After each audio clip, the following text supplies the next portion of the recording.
There's been statements released by Belichick, statements released by CBS News, all about this interview where Jordon Hudson was pretty talkative and appeared like she was controlling Bill Belichick. Belichick and North Carolina have put out a statement that, kind of pushes back against that. Like, hey, man, we did a 30-minute interview and it was good and productive. They just edited it in a way that made Belichick look bad. I'm going to read Belichick's entire statement here. Stick with me. I want to make sure we have all this context.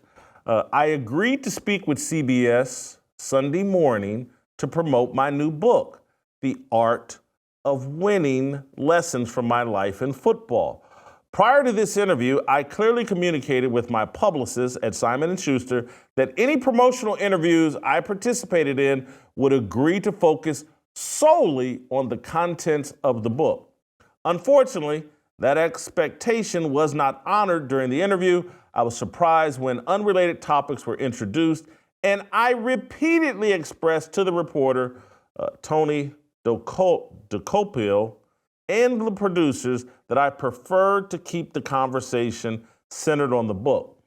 After this occurred several times, Jordon, with whom I share both a personal and professional relationship, stepped in to reiterate that point to help refocus the discussion. She was not deflecting any specific question or topic, but simply doing her job to ensure the interview stayed on track.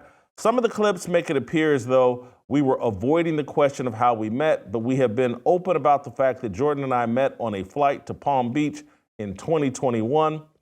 The final 8-minute segment does not reflect the productive 35-minute conversation we had, which covered a wide range of topics related to my career. Instead, it presents selectively edited clips and stills from just a few minutes of the interview to suggest a false narrative that Jordon was attempting to control the conversation, which is simply not true.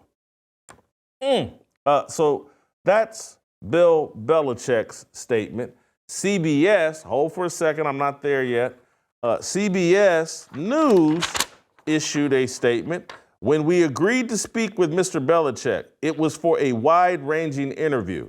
There were no preconditions or limitations to this conversation. This was confirmed repeatedly with his publisher before the interview took place and after it was completed. Let me be fair here. I tend to believe Belichick. That, he thought he was agreeing to a conversation about his book. CBS, looking at his sugar baby there, thought, hey, we can do something better than talk about this book. Let's talk about his sugar baby that he goes nowhere with. Belichick saying we're in a personal and professional relationship. You guys have heard me talk about the advice my father gave to me years and years ago. My father owned a small bar in the hood in Indianapolis. He owned several of them. He had a beautiful barmaid named Debbie. Debbie was just beautiful. Her sister was even better looking. Debbie, or your sister, if you're listening, holy cow, you were beautiful. And so I used to ask my dad, because my dad was a good looking guy and he was known as a playboy. Him and my parents divorced when I was like 5. My dad remarried like 3 times. He was, kind of the Liz Taylor of black men in Indianapolis. He loved to marry younger and pretty women. But anyway, I'm off track here. But at some point, I asked my dad, man, you got to be tapping. This is when I was older. This wasn't me as a kid. I was in my 20s. I was like, you got to be tapping Debbie. I know you're tapping Debbie.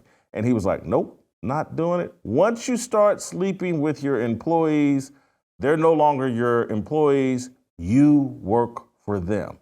And I've never forgotten that. Never forgotten it. My dad being wise. And I look at Bill Belichick's lack of wisdom. And it's amazing. And I saw there's a New York Post story that came out yesterday about the $8 million real estate portfolio that Jordon Hudson has put together since meeting Bill Belichick. She just started buying property in 2023 and getting loans for property. And this is all spelled out in the New York Post. And Bill Belichick saying they met in 2021. My math is right. That's 4 years ago. and that makes her, if my math is correct, 20 at that time. And 4 years ago, Bill Belichick would have been 69. And he met a 20-year-old on a plane. And by 2023, she started acquiring real estate property that the New York Post is estimating now is like $8 million. And so I've thought about this, and I don't know. How many of you have ever seen the show Rescue Me? It's a great show starring Dennis Leary. It's about New York firefighters that have survived 9/11. And it's a bit of a comedy, it's a bit of a drama, it's a bit of a soap opera. It's an amazing show. And on the show Rescue Me, Dennis Leary's the star character, but they have a lieutenant in the fire department at their firehouse they call him Lou for lieutenant. I believe his name is Kenny Shea, but they called him Lou Shea. Lou Shea is a mid-50s firefighter or early 50s or late 40s firefighter who gets involved with an escort named Candy, very attractive brunette. And this is in season 2. Candy, this plays out over the whole course of season 2. She gets her hooks into Lou and I think starts describing to Lou that, I got this pimp that I can't get away from, or this guy that I can't get away from. And if I just had X amount of dollars, I could finally break free, and Lou, me and you can be together. And Lou ends up handing over basically his 401k to this young escort, pretty woman, Candy. And once she gets the money, she bounces and disappears on Lou. His entire retirement, he's turned over. And I'm leaving out details, but it's an amazing story. And like when the turn comes, you're kind of shocked as an audience, like, oh my, she just ripped this guy off and destroyed him. Lou, now he's stuck his hand up in the oven and like, that fire is hot.